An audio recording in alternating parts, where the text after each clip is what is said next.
on comprend bien pourquoi on a choisi ce film pour un colloque qui s'intéresse aux formes, aux manières de raconter le travail. Comment? Pardon?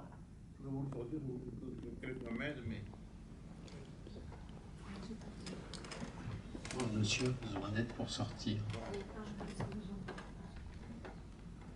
Quelqu'un peut l'aider peut-être?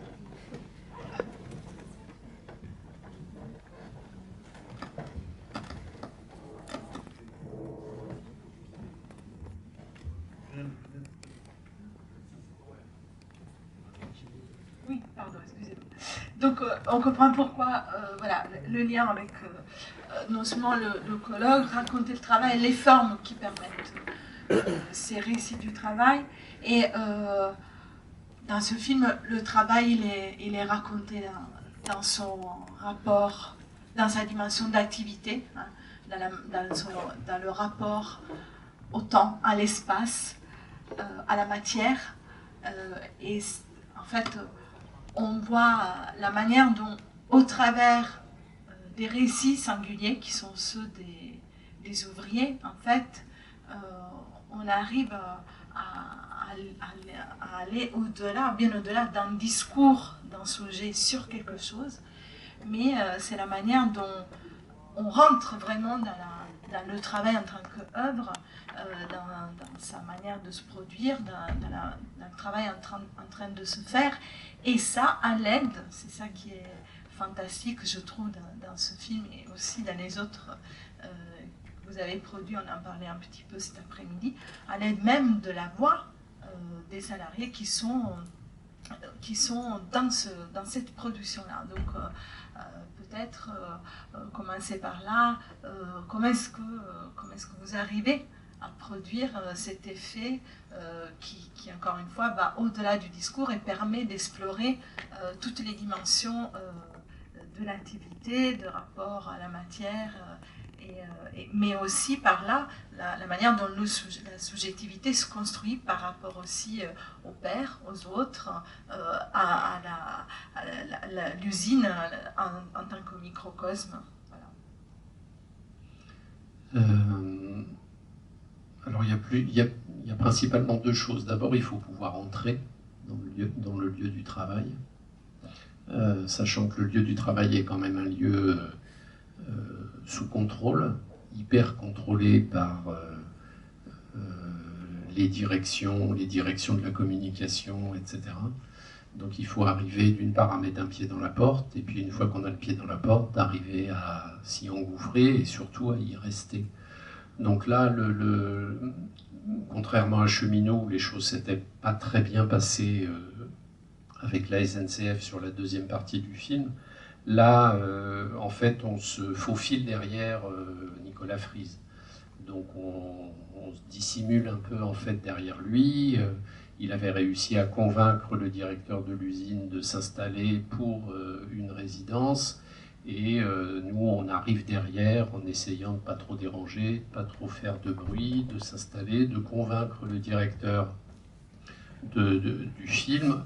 Au début, on était assez inquiets, en fait, parce qu'on se disait, on vient de se farcir la SNCF, on va se farcir Peugeot, qui brille quand même pas par sa souplesse et sa philanthropie. Donc on rentre dans le monde de la production, de la construction automobile, on rentre chez Peugeot, on s'est dit on va se faire laminer, quoi. Surtout que on était objectivement assez inquiets sur le fait que on s'est dit les directions de la communication, c'est quand même pas détendre.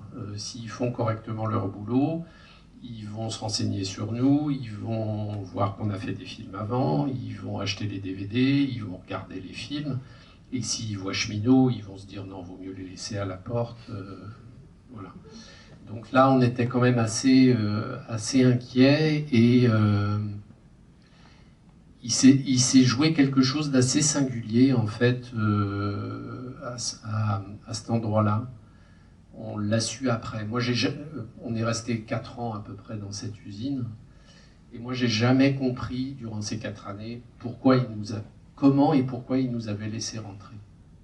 Et la responsable de la communication de l'usine, une fois que le film était fini, une fois qu'on pouvait se dire les choses franchement, je lui ai dit, Sophie, quand tu nous as vus la première fois, qu'est-ce qui s'est passé, quoi?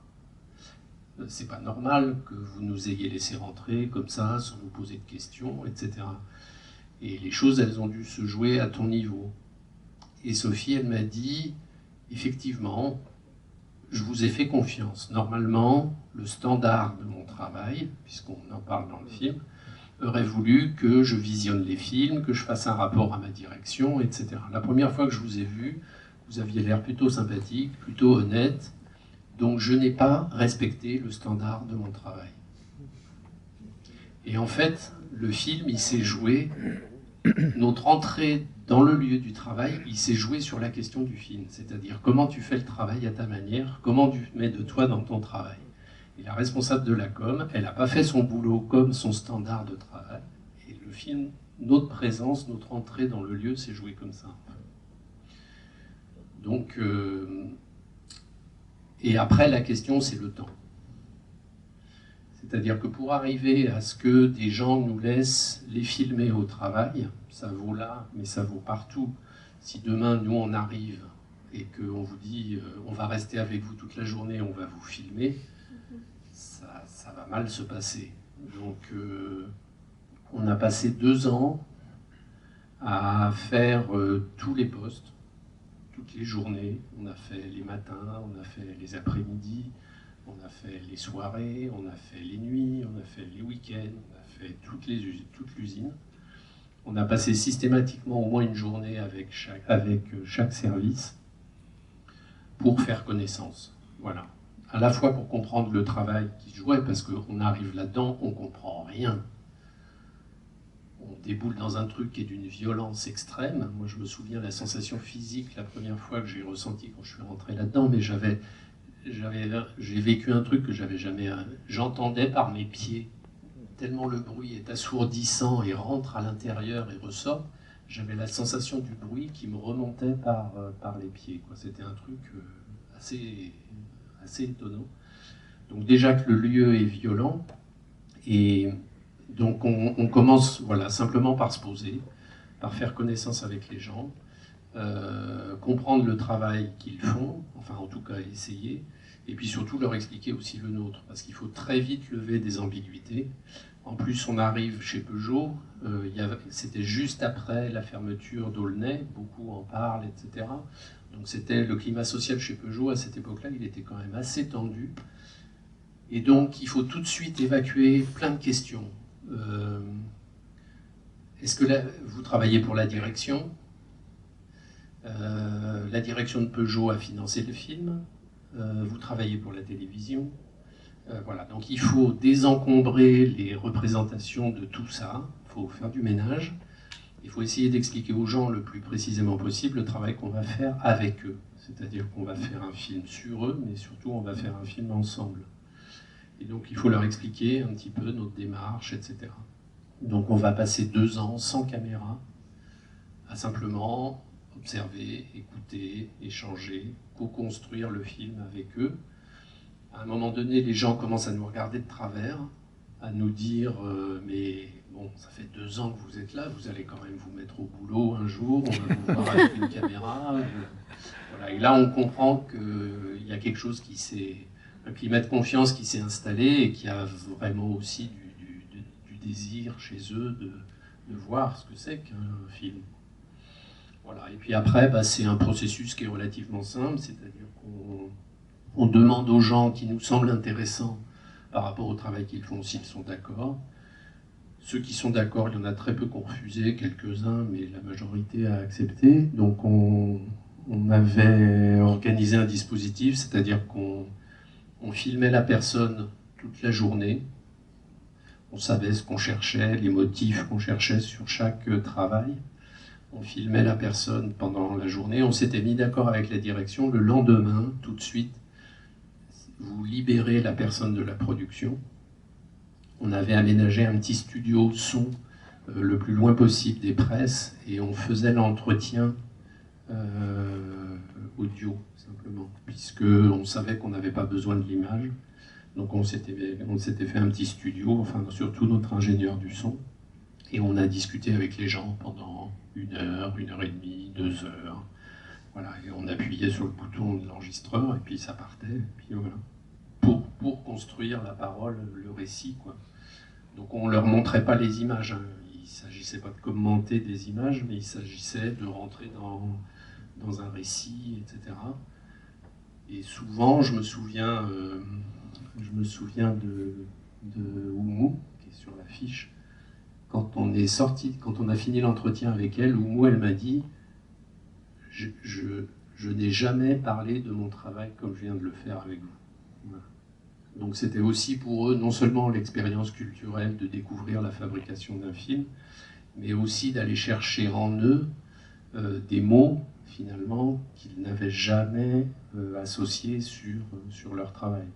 Mais tout ça, c'était uniquement le temps qu'on avait passé avec eux, la relation qu'on avait construite et le climat de confiance qu'on avait réussi à installer pour que les gens arrivent à nous livrer ça d'eux-mêmes. Merci Luc. Alors, j'imagine qu'il y a des questions déjà dans la salle. La direction de Peugeot a vu le film? Alors, je vous avoue qu'on était assez inquiets. Je me pose la question parce qu'il y a quand même des témoignages qui sont un peu risqués, quoi. Ouais. Le gars qui dit, bon, je vais boire mon café, Oui. mon journal, Ouais. et puis moi je ne respecte pas les standards, etc. Donc, ils prennent quand même des risques dans leurs témoignages. Ouais. Alors, je peux vous dire qu'Antoine, qui va boire son café, les risques, il les assume et il était prêt à tout, etc. La direction, je pense que c'était plutôt la direction qui le craignait que lui qui craignait la direction.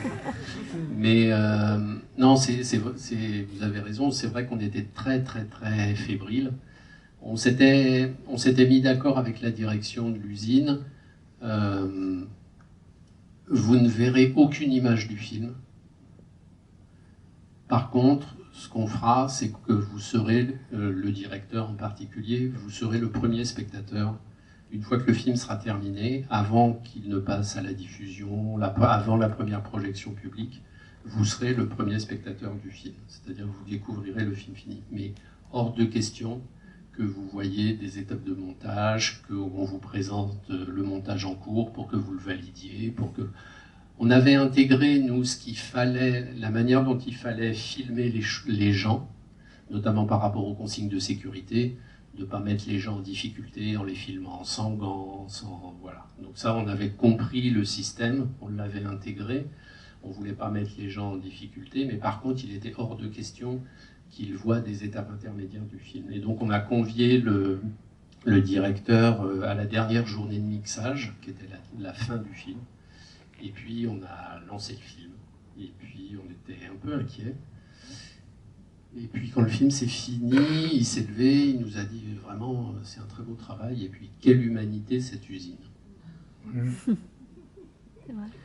Et la direction de PSA n'a rien dit sur le film. On s'attendait à ce qu'ils veuillent nous rencontrer, pas forcément pour nous serrer la main, mais pour discuter. Le film a été sélectionné dans un festival international de cinéma à Paris, et les deux personnes qui nous accompagnaient à la première projection du film au Centre Pompidou, c'était le directeur et Antoine. C'est bien passé. Ils sont repartis. Non, mais les gens étaient heureux, quoi. Une autre question peut-être? Oui, il y a une forme de liberté quand C'est même. bien. Oui, bonsoir. J'avais une petite question sur le public que ce film a rencontré maintenant ça fait, je pense, 7-8 ans, c'est 2015, il me semble. Donc, quel est le circuit de diffusion, donc les festivals?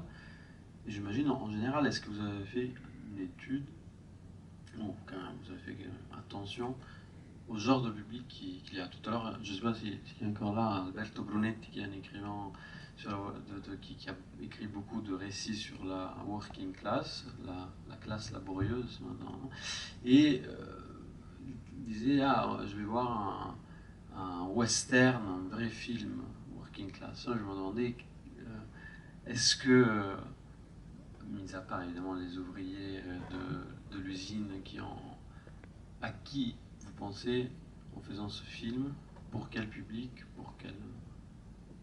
Merci.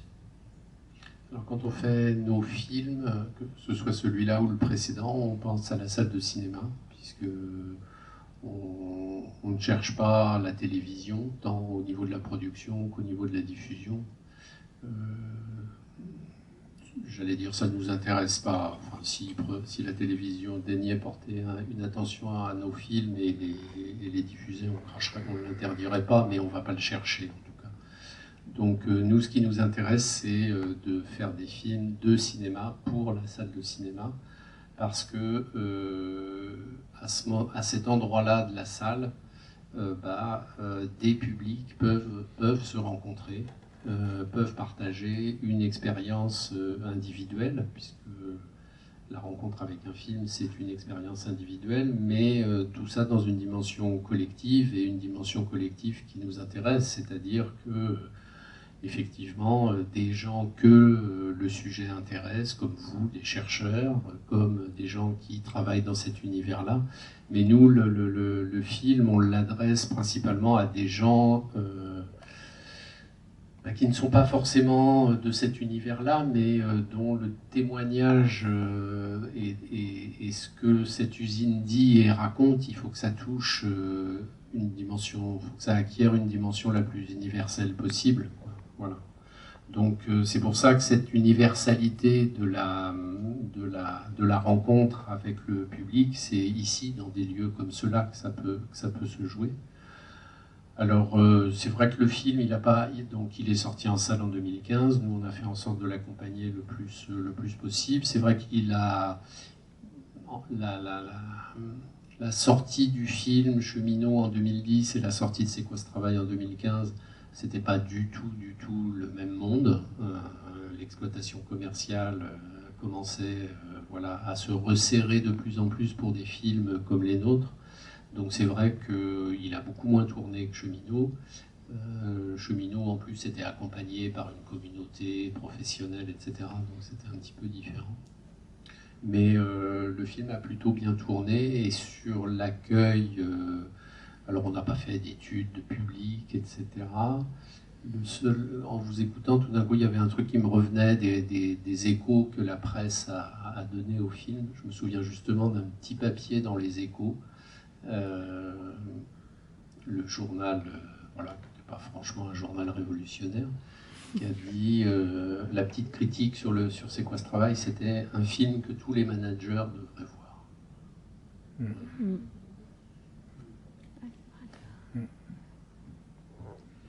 Bonsoir, merci beaucoup. Moi j'ai beaucoup apprécié votre film, je le trouvais très beau. Mais justement, je vais rebondir sur la phrase que vous venez d'utiliser, un film que tous les managers devraient voir. C'est vrai que moi, en voyant le film, je trouvais qu'il y avait une ambiguïté foncière, dans la mesure où on sent la souffrance, la douleur des travailleurs, l'aliénation à laquelle ils sont soumis, et puis par ailleurs, en même temps, on peut se dire que c'est une formidable pub pour le travail, en quelque sorte, puisque celui-ci est élevé à la dignité d'une pratique artistique. Hein. Il y a un montage alterné qui est magnifique d'ailleurs, enfin vraiment. Donc vraiment, il y a une part de provocation dans la question que je vous pose, évidemment, mais en même temps, je tiens à préciser le fait que ça m'a aussi beaucoup touché. Et donc, il y a une grande ambivalence. Donc voilà, c'est une réaction qui suscite, je ne sais pas, une réaction de votre part. Merci.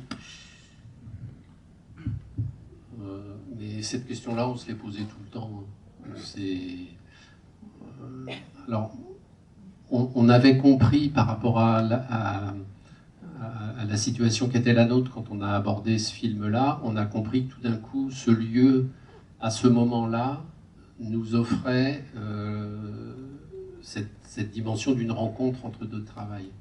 Et qu'on voulait profiter justement de cette rencontre pour, revenant sur cette question de la dimension vivante, de la part vivante du travail, profiter de cette coexistence de deux travails simultanément au même endroit, pour poser à chacun la même question, puisque vous avez compris que le film il est construit sur une question, c'est comment tu fais le travail à ta manière? Qu'est-ce que tu mets de toi dans ton travail? Et donc cette question-là, on voulait la poser à la fois au travail artistique qu'on avait sous la main, entre guillemets, donc une question finalement assez banale, mais qui nous est très vite apparue effectivement un peu provocatrice pour la production industrielle, où le travail est très standardisé, très scénarisé, etc. Et ça nous